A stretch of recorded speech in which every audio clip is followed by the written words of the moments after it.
Hello friends, कैसे हैं। मैं स्वर्णिम आयुर्वेदा की ओर से आपका हार्दिक स्वागत करता हूं। दोस्तों, काफ़ी समय के बाद में जो है आपसे रूबरू होने का आपके आपके सामने जो है नई वीडियो लाने का मौका मिल रहा है। तो अब जो है ये सीक्वेंस डेली जो है वो रहेगा और डेली हम द्रव्य गुण रसशास्त्र एनओपी की जो है वीडियोस के ऊपर जो एकेडमिक सेशंस हैं उनके ऊपर हम वीडियोस लाते रहेंगे और साथ साथ में AIPGET की जो तैयारी कर रहे हैं 22 की, उनके लिए भी हम छोटे छोटे ट्रिक्स जो हैं वो आने वाले समय में लाते रहेंगे। तो अगर आपने हमारे चैनल को अभी तक सब्सक्राइब नहीं करा है तो उसे तुरंत सब्सक्राइब कर लें।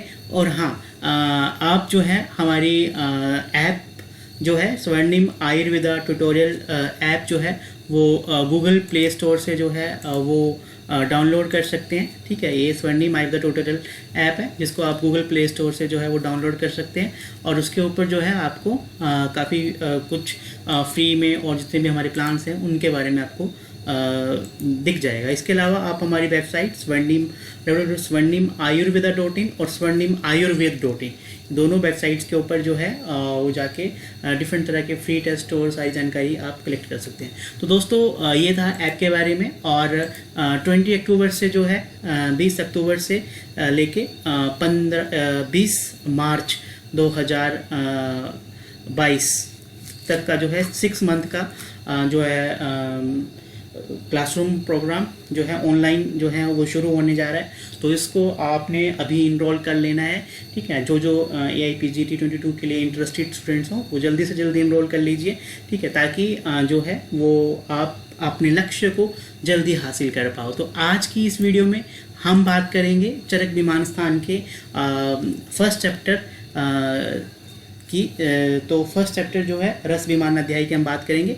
तो लेवल 3 की हम बात करेंगे। जैसा कि आप सबको पता है कि हमारे जो इंस्टीट्यूट में 5 तरह की जो है वो स्टडी रहती है। लेवल 1 जो है वो टेक्स्ट के ऊपर रहता है, टेक्स्ट बुक के ऊपर रहता है। लेवल 2 जो है नोट्स के ऊपर रहता है। लेवल 3 जो है वो आज हम बात करेंगे जो कि टू द पॉइंट स्टडी रहती है। लेवल 4 के ऊपर टॉपिक वाइज और लेवल 5 के ऊपर MCQs रहते हैं। तो लेवल 3 की हम बात करेंगे, फिर लेवल 2, लेवल 1। ठीक है, तो आज की इस क्लास में हम लेवल 2 की जो है वो बात करेंगे। तो आइए शुरू करते हैं इस चैप्टर को। तो फ्रेंड्स, जैसे कि आप सबको पता है कि इस चैप्टर का जो नाम है वो रस विमान अध्याय है ना। और आप सबको पता है कि विमान स्थान में 8 चैप्टर्स हैं, है ना। और 8 चैप्टर में फर्स्ट चैप्टर का नाम जो है वो रस विमान है। तो विमान स्थान को मान स्थान या प्रमाण स्थान भी कहते हैं, है ना। इस स्थान में दोष, भेषज, देश, काल, बल, शरीर, आहार, सार, साथ में सत्य, प्रकृति, आयु, इन 12 के मान से संबंधित विषयों का वर्णन है। इस अध्याय में चतुर्विध प्रभाव क्रमशः रस, द्रव्य, दोष, विकार के प्रभावों का वर्णन है। ठीक है, अब हम बात करते हैं दोष की। तो कौन से दोषों, वातपित्त, कफ, ये 3 दोष रहते हैं। तो ये किस तरह से, प्रकोपक रस कौन से हैं और शामक रस कौन से हैं। तो कटु, तिक्त, कषाय, है ना, ये वात को प्रकोप करने वाले हैं, जबकि मधुर, अम्ल, लवण ये वात के शामक रस हैं, है ना। तो इसके बिल्कुल ऑपोजिट जो है वो कफ का रहता है, मधुर, अम्ल और लवण, है ना। और कटु, तिक्त, कषाय जो है ये शामक हैं। तो मधुर, अम्ल, लवण जो है ये कफ प्रकोपक हैं, जबकि कटु, तिक्त, कषाय जो है वो कफ शामक है। तो दोनों ही ये एक को याद कर लोगे तो वात और कफ का याद रहेगा, है ना। तो क्या है, कटु, तिक्त, कषाय वात प्रकोपक हैं, जबकि कटु, तिक्त, कषाय कफ शामक हैं। मधुर, अम्ल, लवण जो है वो वात शामक हैं, जबकि कफ प्रकोपक हैं, है ना। और दिक्कत कहाँ आती है, पित्त के अंदर। तो पित्त में आपने सिंपल से याद रखना है काल, है ना। पित्त में क्या रखना है, काल से, काल, KAL, K से कटु, A से अम्ल और L से लवण, तो काल, है ना। और इसका जो ऑपोजिट रहेगा मधुर, तिक्त, कषाय। तो काल जो है वो प्रकोप करने वाला होता है, ऐसे याद रखना है ना। काल प्रकोप करने वाला होता है, तो काल से। ठीक है, तो पित्त में काल याद रखोगे तो मधुर, तिक्त, कषाय अपने आप ही ट्रैक हो जाएगा। ठीक है, अब हम आगे चलते हैं।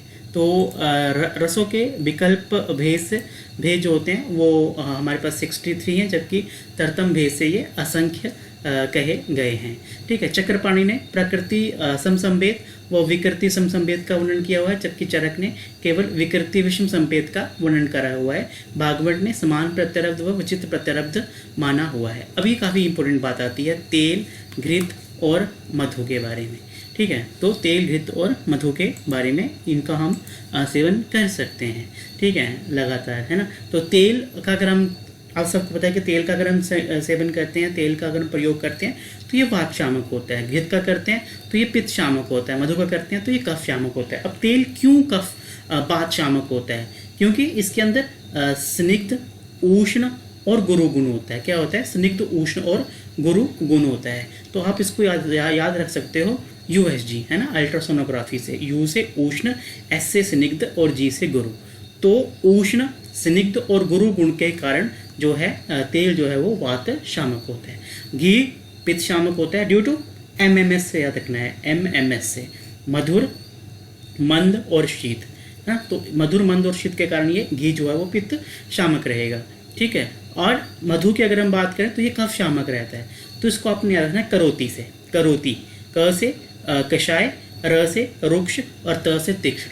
तो करोती, है ना, कषाय, रुक्ष और तीक्ष्ण गुण के कारण मधु जो होता है वो कफ शामक होता है। तो ये काफ़ी इंपॉर्टेंट है कि तेल USG, घृत MMS और मधु जो है वो करोती, है ना। अब तीन जो द्रव्य हैं उनका अति वर्जनीय, उनका अति सेवन जो है वो वर्जनीय है ना। उनके अति सेवन उनका नहीं करना चाहिए।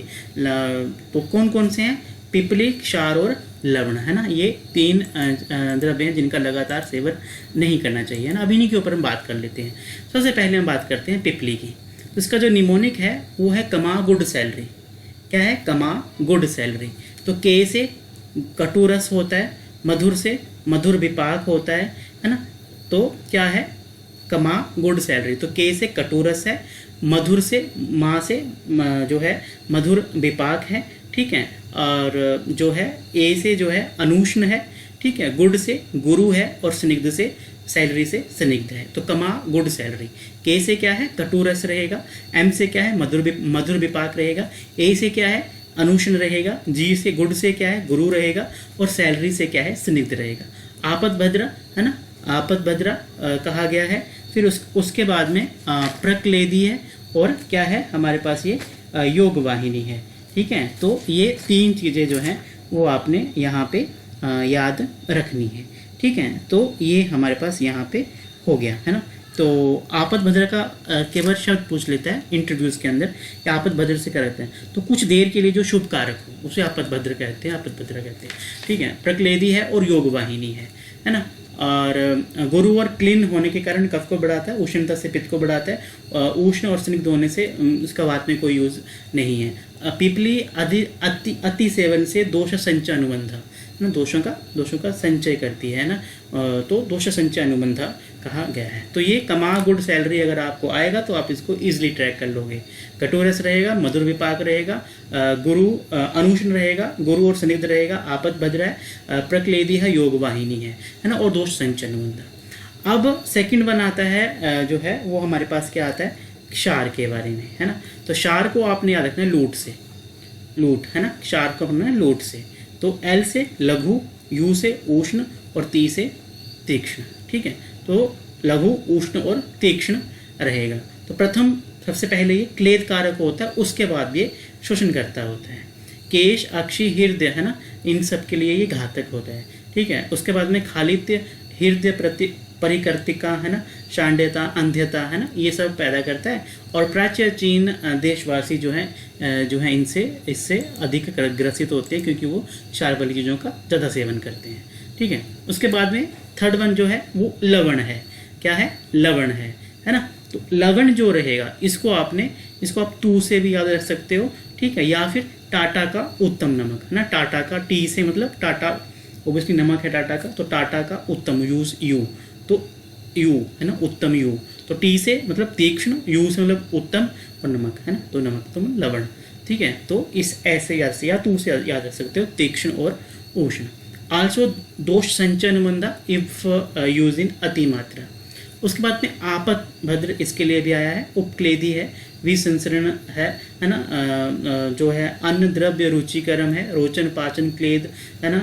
ये है खालित्य पालित्य अकाल वल्य इंद्रलुप्त करता है अगर इसको अति मात्रा में यूज करा जाता है। Mostly found in Saurashtra, Sindhu, सोबेरिक, है ना, ब्राह्मिक देश के वासियों में जो है ये मोस्टली जो है इनका यूज़ करते हैं और उनके अंदर ही ये चीज़ें जो हैं ये जो दिक्कतें हैं ये पाई जाती हैं।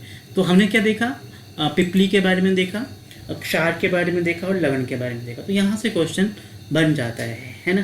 तो इसको अपने याद रखना है। साथ में क्या हम बात करें, ठीक है, तो साथ में उपशय से जो है आपको पता ही है ना। साथ में जो है उपशय के लिए आया हुआ है ना। साथ में अर्थ हो उपशयार्थ, है ना, यानी कि साथ में का जो अर्थ होता है वही उपशय का अर्थ होता है। तो उपशय अगर आए साथ में से। त्रिविध साथ में यानी कि प्रवट 6 रस वाले, मध्यम 2 रस वाले और अवर 1 रस वाले, तो ये त्रिविध साथ में होते हैं। सप्तविध रस साथ में 6 रस और सब रसों को मिला के 1 रस जो बनता है तो वो सप्तविध साथ में होगी। चतुर्विध साथ में ऋतु साथ में, देश साथ में, रोग साथ में और ओक साथ में, ठीक है। तो ये हमारे पास साथ में के बारे में आता है। उसके बाद में हम बात करते हैं अष्टविध आहार विशेष आयतन की। तो 2 बात याद रखने की। सबसे पहले तो यह याद रखना है कि अष्टविध आहार विशेष आयतन का वर्णन जो है वो आचार्य चरक ने करा हुआ है, जबकि सप्त आहार कल्पना जो है वो बागभट्ट ने अष्टांग संग्रह सूत्र स्थान 10/4 में करी हुई है ना। और छोटी छोटी चीज़ें हैं जिससे आप ट्रैक करोगे इसको। प्रकृति यानी कि स्वभाव, है ना। तो जो स्वभाव होता है उसे ही प्रकृति कहते हैं, ठीक है। तो जैसे किसी में गुरु लघु आदि गुणों का, है ना, जैसे जो उसका जो नेचर है, जो उसकी नेचुरल क्वालिटीज़ हैं, है ना, जो उसका स्वभाव है उसे प्रकृति कहते हैं। करण तो जो संस्कार है ना, उसे हम करण कहते हैं, ठीक है। तो संभाविक गुणयुक्त द्रव्यों में जो संस्कार किया जाता है उसे करण कहते हैं, ठीक है। तो संस्कार से आपने करण को ट्रैक करना है। मात्र फल विनिश्यार्थ, इससे आपने राशि को ट्रैक करना है, ठीक है। फिर द्रव्याणाम सहति भाव, इससे आपने संयोग को ट्रैक करना है। उत्पत्ति स्थान, इससे आपने देश को ट्रैक करना है। फिर काल, तो काल 2 तरह का रहता है, नित्यंग और अवस्थिक। कैसे रहता है? 2 तरह का, नित्यंग और अवस्थिक। नित्यंग जो होता है ये ऋतु साथ में, और अवस्थिक जो होता है ये विकार करने वाला होता है, ठीक है। तो विकार से अवस्थिक को, ऋतु साथ में से नित्यंग को, इसको आपने ट्रैक करना है ना। और काल 2 तरह का हो गया, नित्यंग और अवस्थिक। नियम उपयोग सस्ता और ओक साथ में उपयोगिता। तो ये काफ़ी इंपॉर्टेंट है। स्वभाव, प्रकृति, संस्कार, करण, मात्र फल विनिश्यार्थ राशि, द्रव्याणा सहति भाव सहयोग, उत्पत्ति स्थान देश, काल जो है वो नित्यंग और अवस्थिक 2 तरह से। ऋतु साथ में होगा तो नित्यंग और विकार होगा तो अवस्थिक। नियम जो है उपयोग सस्ता और उपयोगिता जो है वो ओक साथ में, है ना। इसके लिए हमारे पास जो है यहाँ पे ये आता है, ठीक है जी। तो ये आपने याद रखना है ना। अब लास्ट जो टॉपिक है यहाँ पे वो है आहार विधि, ठीक है जी। तो आहार विधि आती है। तो 10 तरह की जो है यहाँ पे आहार विधि के बारे में आचार्य चरक ने जो है वर्णन करा हुआ है, ठीक है जी। तो सबसे पहले जो आती है वो आता है उष्ण आहार। तो उष्ण आहार जो होता है ना, ठीक है, तो वो सबसे पहले क्या करता है, उदर की अग्नि को बढ़ाता है। अगर उदर की अग्नि को बढ़ाएगा तो शीघ्र ही भोजन जो है वो पच जाता है, ठीक है। तो क्षिपम जरा गति और वातानुलोम्यति, यानी कि वायु का अनुलोमन हो जाता है। कफ का शोषण भी होता है। श्लेषणाम च परिसरायति, ठीक है। तो 3 बातें आई। उष्ण आहार अगर हम लेते हैं, सबसे पहले क्या होता है, अगर हम उष्ण आहार लेते हैं, गर्म आहार लेते हैं, तो क्या होगा, उदर की अग्नि बढ़ती है, अग्नि तीव्र होती है और शीघ्र ही उससे क्या होगा, भोजन पच जाएगा। अगर शीघ्र भोजन पच जाएगा तो वात का अनुलोमन भी होता है। तो ये उष्ण आहार जो है वो वातानुलोम्यति, है ना, ये आता है, ठीक है। और उसके साथ में कफ का शोषण भी होता है, ठीक है। तो ये आपने याद रखना है उष्ण आहार के बारे में। स्निग्ध आहार भी जो है वो सेम आता है, ठीक है। तो इसमें क्या होता है, इसमें भी वात अनुलोमन होता है ना, क्षिप्रम जरा गति, इसको याद रखना है। उसके बाद में मात्रापूर्वक आहार। तो मात्रापूर्वक आहार जो होता है ना, अगर मात्रापूर्वक आहार ही हमें हमेशा करना चाहिए, क्योंकि अगर मात्रापूर्वक खाया हुआ भोजन ना वो क्या करता है, वात, पित्त और कफ को पीड़ित ना करते हुए पूर्व रूप में आयु को बढ़ाता है, ठीक है। तो वात, पित्त, कफ को पीड़ित नहीं करता है और आयु वर्धक होता है। तो मात्रापूर्वक ही आहार करना चाहिए, ऐसा नहीं कि कम करो या ज़्यादा करो, हमें मात्रापूर्वक आहार करना चाहिए, ठीक है।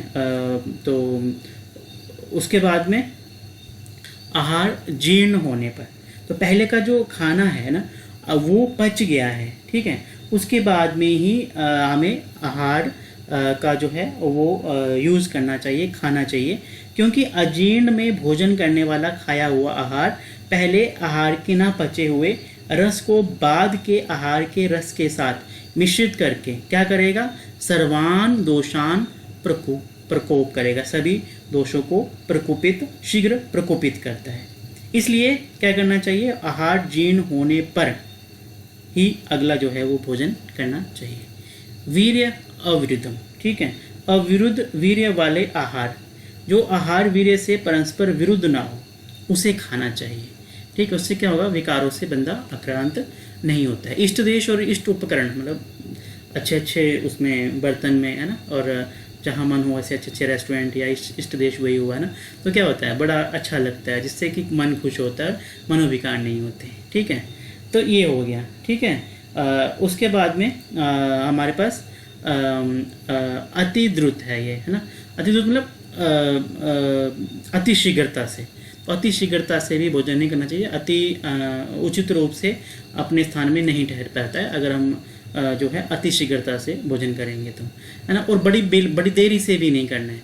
अगर हम बड़ी देरी से करेंगे तो तृप्ति नहीं होती और आहार का पाक जो है वो विषम हो जाता है, ठीक है। उसके बाद में जो लास्ट वन है तन्मन्ना, है ना, हंसते हुए वार्तालाप करते हुए भोजन नहीं करना चाहिए। इसमें अति शीघ्र वाले ही लक्षण हमें देखने को मिलते हैं। उसके बाद में आत्म शक्ति के अनुसार आहार करना चाहिए, तो अग्निबल के अनुसार ही हमेशा भोजन करना चाहिए। तो ये 10 तरह के जो हैं, उष्ण आहार, स्निग्ध आहार, मात्रापूर्वक आहार, जीर्ण होने पर वीर्य अविरुद्ध, इष्ट देश, इष्ट उपकरण, नाति द्रुता, नाति विलंबित, तन्मन, है ना, और आत्मशक्ति के अनुसार, ये 10 तरह के आहार विधि का हमने यहाँ पे वर्णन देखा और उनसे क्या क्या होता है। अष्टविध आहार के बारे में देखा, ठीक है। और हमने 3 वर्जनीय, अति वर्जनीय जो है, जिनका अति सेवन नहीं करना चाहिए, और ऐसी 3 चीज़ें देखी जिनका हम सेवन करें तो हमें फ़ायदा होता है, ठीक है।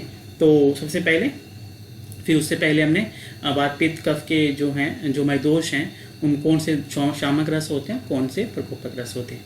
तो ये कुल 15 पॉइंट हमने देखे टू द पॉइंट में, ठीक है। तो इनको आपने जो है, ये फर्स्ट चैप्टर आपका हो जाता है और इसी में से ये क्वेश्चन जो है वो आ जाता है। होपफुली आपको ये वीडियो अच्छी लगे। इसी तरह से जो है हमारा लेवल 1, लेवल 2, लेवल 3, लेवल 4 और लेवल 5, ये 5 तरह की स्टडी रहती है। तो गूगल प्ले स्टोर से जाके आप स्वर्णिम आयुर्वेद ट्यूटोरियल ऐप को डाउनलोड कर सकते हैं।